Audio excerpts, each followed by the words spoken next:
भारत में कोरोना की दूसरी लहर ढलान पर है, लेकिन अभी भी हालात पूरी तरह से कंट्रोल में नहीं है।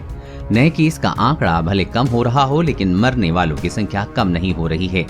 इस बीच कोरोना के B1617.2 वेरिएंट को लेकर विशेषज्ञों की एक रिसर्च ने चिंता बढ़ा दी है। रिसर्च के मुताबिक अन्य वेरिएंट को B1617.2 टेक ओवर कर रहा है। यूनाइटेड किंगडम्स भारत में उत्पन्न हुए B1617 के B1617.1, B1617.2 और B1617.3 वेरिएंट को मॉनिटर कर रहा है। जीनोमिक सीक्वेंसिंग के विशेषज्ञों ने खुलासा किया है कि B1617.2 अन्य वेरिएंट को टेक ओवर कर रहा है। यहां तक कि यूके में उत्पन्न होने वाले कैंट वेरिएंट B117 को भी टेक ओवर कर रहा है। केरल, आंध्र प्रदेश, तेलंगाना, कर्नाटक राज्यों में B1617.2 ने कई मामलों को टेक ओवर कर लिया है। उत्तर प्रदेश, दिल्ली, गुजरात, महाराष्ट्र, पौंडीचेरी, बिहार जैसे राज्य में भी इस वेरिएंट के नए मामले सामने आए हैं।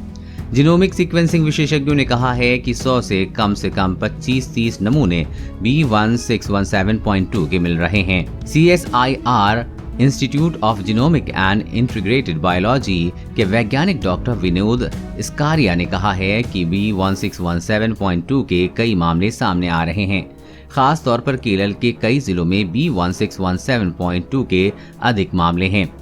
देश में कोरोना की दूसरी लहर के लिए B1617.2 वेरिएंट ही जिम्मेदार है।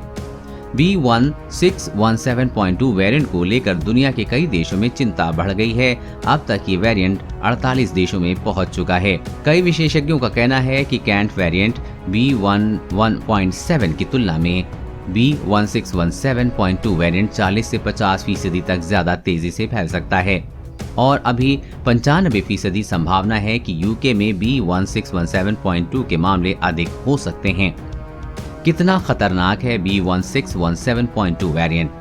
विशेषज्ञों की माने तो B1617.2 वेरिएंट से संक्रमित सिर्फ 1.1% लोगों को हॉस्पिटल में एडमिट होना पड़ रहा है, जबकि B1617 वेरिएंट से संक्रमित 1.5% लोगों को हॉस्पिटल में एडमिट होना पड़ता है। इससे ये पता चलता है कि ये वेरिएंट थोड़ा कम प्रभावी है। विशेषज्ञ कहते हैं कि जल्द ही B1617 वेरिएंट को B1617.2 टेक ओवर कर लेगा।